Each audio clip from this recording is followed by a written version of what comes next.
it's just so special for our club, mate, our club. Lastly, after 57 years of pain, it's coming home.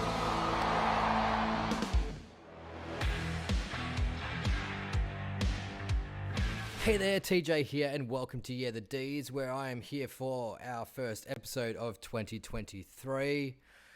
Massive game against the Bulldogs, yeah, I'm really happy to get the win.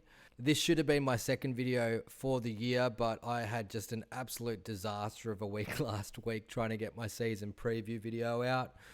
I open up my recording program and it doesn't work with my operating system anymore. I finally get that fixed. I record the video. I open up the editing software and it does not record. Does not want to open. By the time I was able to work that out, it got till about Friday or Saturday, and I was like, I'm just going to skip this preview. I'm just so cooked with trying to get it out. So I thought I would just put all my focus into this first episode, and here we are. So it was a pretty solid team coming in, even though we had four big outs with Christian Salem, Stephen May, Jack Viney and Bailey Fritsch, but it was still a pretty well-balanced team. I was sort of happy with it going in. Judd McVeigh and Bailey Laurie both got to play their first games for the club, which was really exciting. Judd had some really great form throughout the practice matches, so I was happy to see him get a crack. And then Bailey Laurie also getting a go, possibly because of Jack Viney not coming up for this game. First games in the red and blue for Brodie Grundy and Lockie Hunter as well. Was very impressed with their outings. So let's get stuck into the game. It was great to be back at the MCG, back in the red leg seats, watching the game from one of my favourite places to watch it. And just the vibe was very electric for this game. The crowd was very into it, very loud, and everyone was up and about for some footy. First set of bounce was interesting. Gawn, Oliver, Pickett and James Harms all in the mix. Straight up, surprising to see Petrarca start forward. We had a huge rotation through our centre bounces and almost everybody got a shot, which was really good to see. Early on, Bailey Laurie got a nice little possession, a little handball over the top to Ed Langdon, which looked really nice. He did some really nice things in this game, Bailey Laurie, but didn't have like a huge impact. One of those players where you didn't notice him do anything wrong, and that's, generally a good thing. Our first goal came 6 minutes into the first quarter through Cozzy Pickett. He took a mark in the pocket to kick our first, which was quite good, and then Boo Mania started soon after that, and the Bulldogs started by booing Lockie Hunter. And could you imagine if you barracked for a club that only had 42 premiership players in your entire history and you boo them in their first game against you when the club was very happy to let you go? Like, this guy's not only a premiership player, but he's a best and fairest winner, and just the lack of respect from the Bulldogs fans was quite disgusting. I was also disgusted that Oscar Baker got booed soon after that, which was definitely in retaliation, I felt, from the Bulldogs boos, but that is just really unfair on that kid. Like, I just really felt for him to be copping boos like that when he just gets delisted. Like, he got pushed off the list because there's just way more people in front of him, and he was, he's a handy player. He's got some good talent, Oscar Baker, and I felt that was really cruel for everyone to boo him after that. Shortly after that anyway, Max Gawn kicked a goal after Cade Chandler was able to hit him up in pretty much the same pocket where Cozzy marked it. He kicked our second there.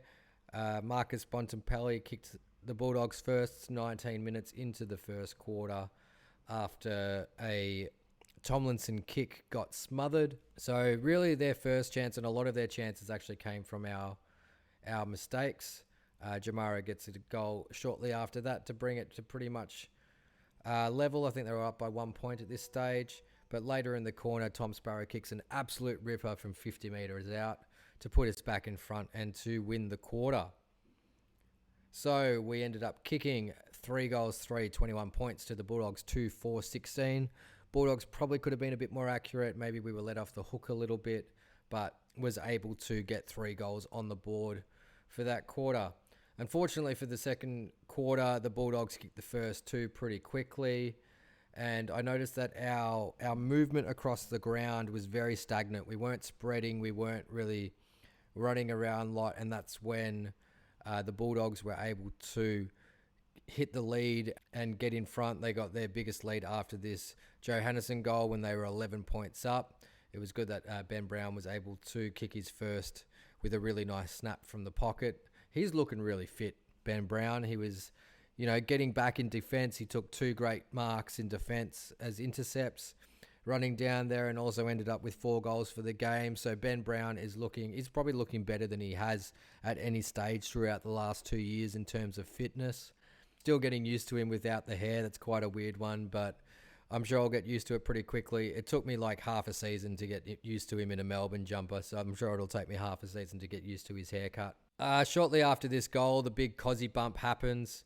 Cozzy knocks Bailey Smith on his ass, and with this weird sort of jumping torpedo bump that sort of hit Bailey in the chest and came up and hit his chin a little bit.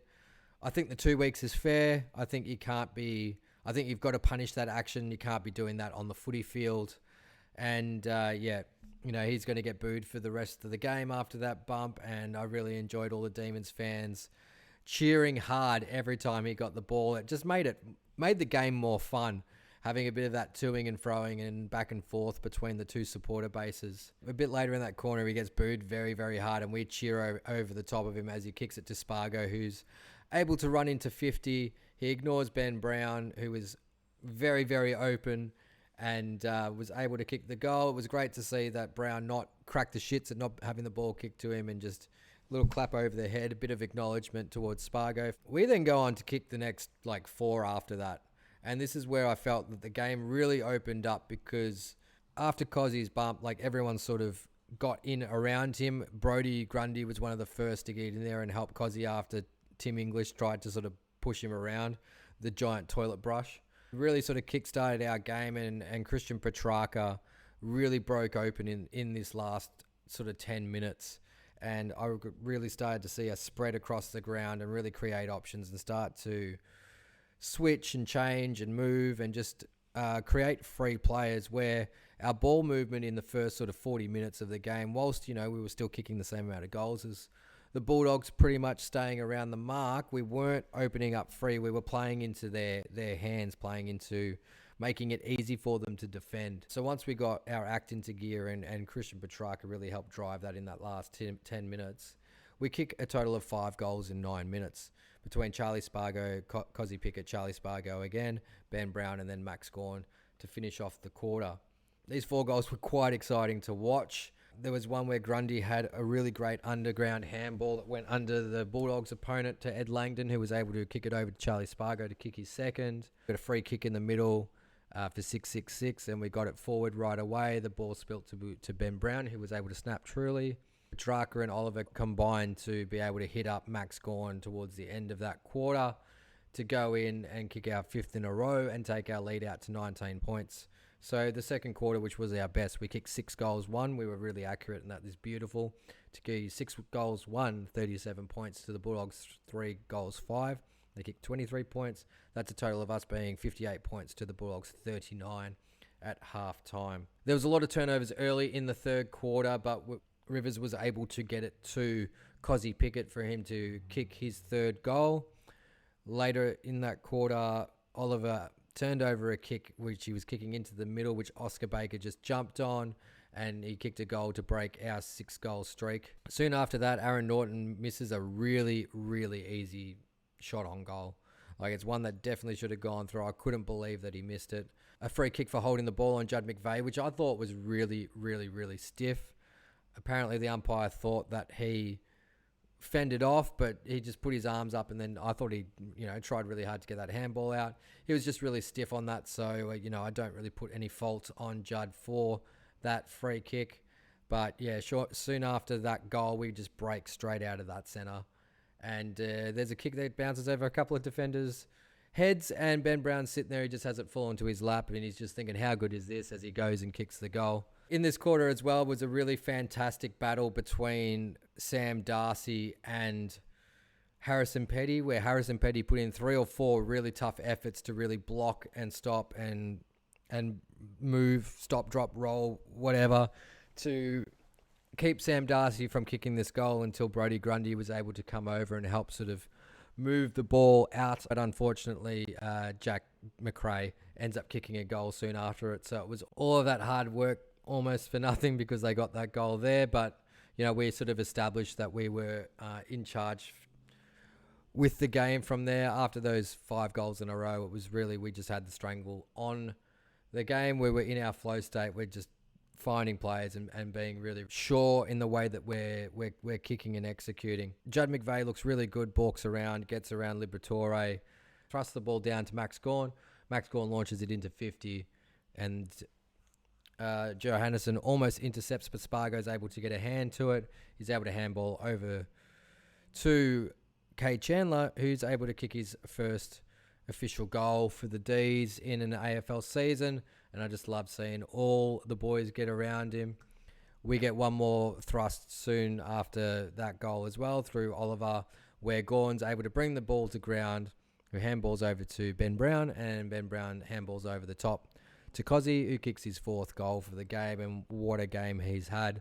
An absolute ripper there. So we end the third quarter where the D's kicked 4 goals, 4-28 to the Bulldogs, 3-1-19. That leaves us at 13-8-86 to 8-10-58 at the end of the third quarter. So, yeah, well established that we've definitely got the handle on the Bulldogs. And then it's just pretty much party time going into this last quarter. We can hold that lead and extend on it. For the start of the fourth quarter, we make our substitution. Jake Melksham comes in for Bailey Laurie, which pretty much has an immediate impact. We take the ball out of the defensive 50 from the Bulldogs. Pickett launches a huge kick into the centre square, which goes over the back of all the defenders, and that we just have Melksham just lurking out the back there, who's able to run onto it quite easily and launch an absolute missile from the centre square, which rolls through for a goal. We have a few more opportunities. Ben Brown kicks a point, and Tom Liberatore kicks the last goal of the game for the Western Bulldogs. The Bulldogs kicked 9-11 for the game, and at that stage, halfway through that fourth quarter, they kicked 5-8 from turnovers.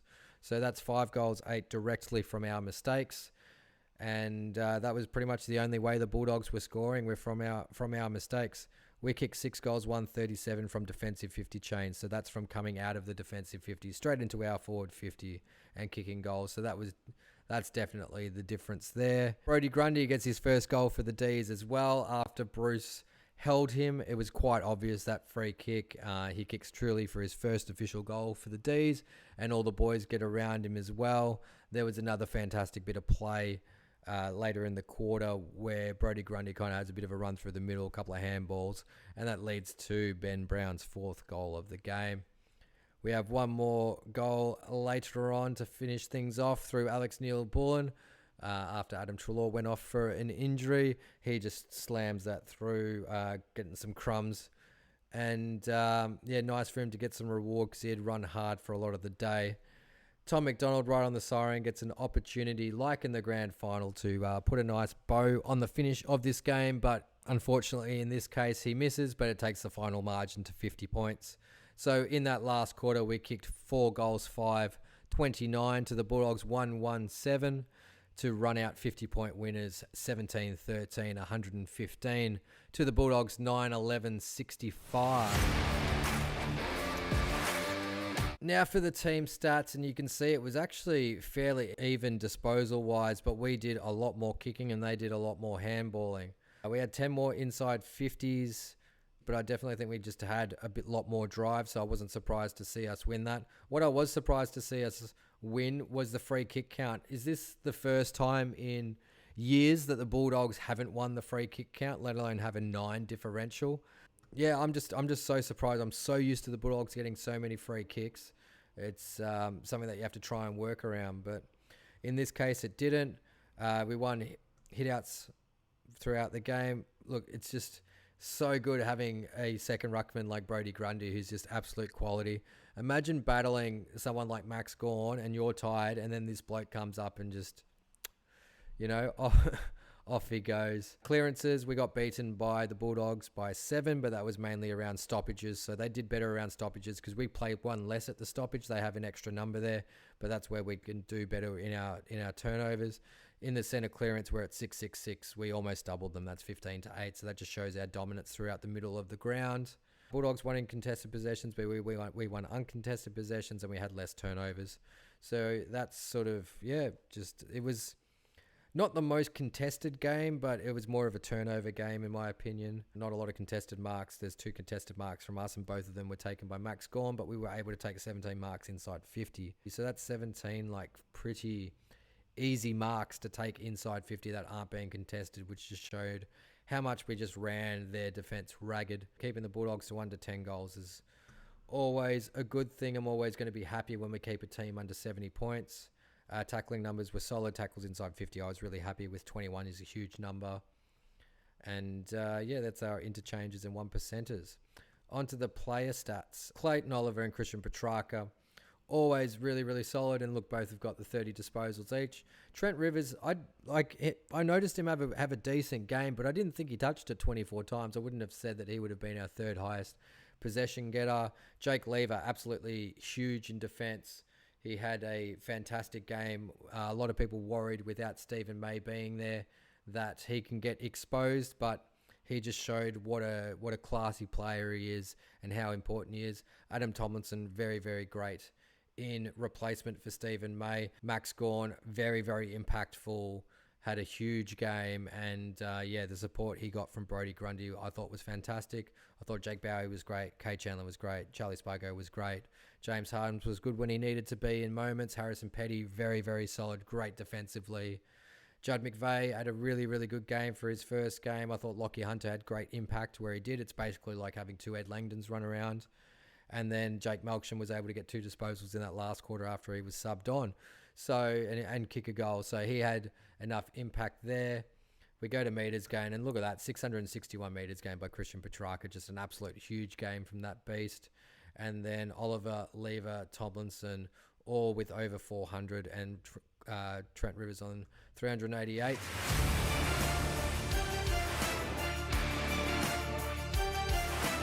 So onto the coaches' vote. Jake Lever and Cozzy Pickett with 9 each. Christian Petrarca and Max Gawn with 5 each. And Clayton Oliver with 2, which made it very easy to split up to work out over the 2 coaches. And it looked a little something like this, with Clayton Oliver both getting the 1, Max Gawn getting 2 or 3, and Christian Petrarca getting the opposite of that with 2 or 3 from the coaches, and then Cozzy and Jake sharing the 4 and 5 from both of them. I saw it as giving Clayton Oliver the 1 vote. I think he was quite vital for our midfield, but I felt that a few other players had really, really good impact. Gave the 2 votes to Ben Brown for his 4 goals, his couple of intercept marks, high meters gain. I felt like he had a huge impact in the game and just always knew where to run. I gave 3 votes to Christian Petrarca. I really felt that he turned the game in that second quarter to help push us into those 4-5 goals in a row. I gave 4 votes to Cozzy Pickett. I think he was pretty close to best on ground. He had 4 great goals, 19 disposals, 15 of them being kicks, and I thought he was really, really good, but I just gave him the 4 votes for this one because I really felt that the impact that Jake Lever had with his intercepts without Stephen May being there was vital to our win. I wish I could have fit Harrison Petty in here as well, and even Adam Tomlinson, because all 3 of them had great games, but I gave the 6 votes to Max Gawn. I felt like he had the most influence in the game. When we really needed an intercept mark, when we really needed a goal, he did both.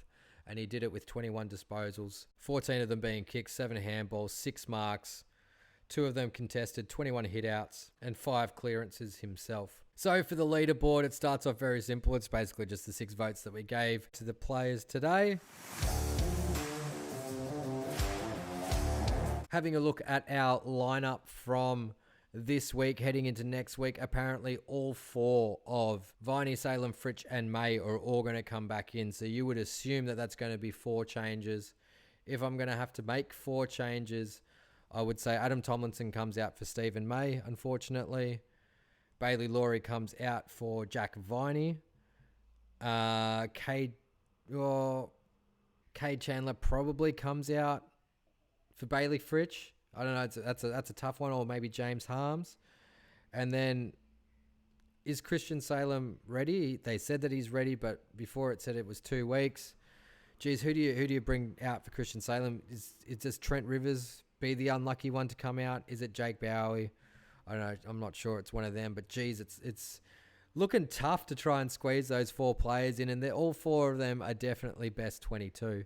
So it's just like we are just so spoilt with our talent, and so spoilt with the people that decided to stay on our list. Like we had so much depth, and then there's even the XDs that left Melbourne. You know, like Luke Jackson went to Freo. He had an absolute stinker, 12 touches, no marks. I don't even think he kicked a goal. Oscar Baker had the one moment where he kicked a goal against us. He looked serviceable. Jaden Hunt looked serviceable against West Coast, but Jesus Christ, West Coast are an absolute basket case. And then Toby Bedford's injured and probably won't play till about round 8 or so with a hamstring. So the talent that we've lost and gone elsewhere aren't really lighting it up, and the talent that we've brought in, the Lockie Hunters, the Brodie Grundys, the Judd McVeighs, even Bailey Laurie, like they all had enough of an impact. They didn't do anything terrible with their opportunities. It's going to be a bit stiff for some of them to, possibly make way for more experienced players. Now, the last thing that I did, which was from my preview video last week, was I actually did a ladder predictor.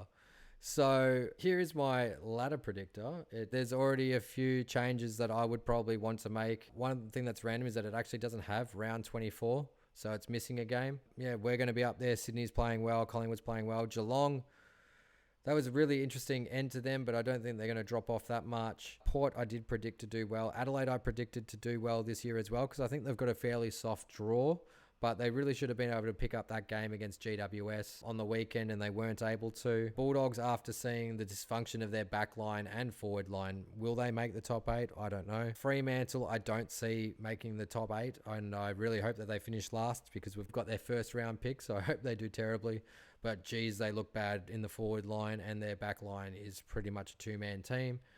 I think Essendon had a bit of a gimme against Hawthorn and looked better than what they are, but they definitely have more defensive structure than what they had. St Kilda have got a really, really shocking injury list, but got the jump on Fremantle this weekend.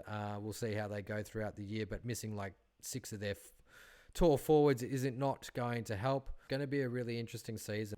We'll see how we go. Anyway, thanks for watching Yeah The Dees. This has been the review for round 1. Leave your thoughts in the comments below, and I will see you next week for another episode of Yeah The Dees. Petrarca! Oh wow! How good is that? Sparrow to make it a 3-goal, 3-footer dive. He's got it! Surely not another one. Handball to Oliver, streaming through. Bang! Bang, bang, bang! Melbourne are the premiers for 2021! And it's just so special for our club, mate, our club. Lastly, after 57 years of pain, it's coming home.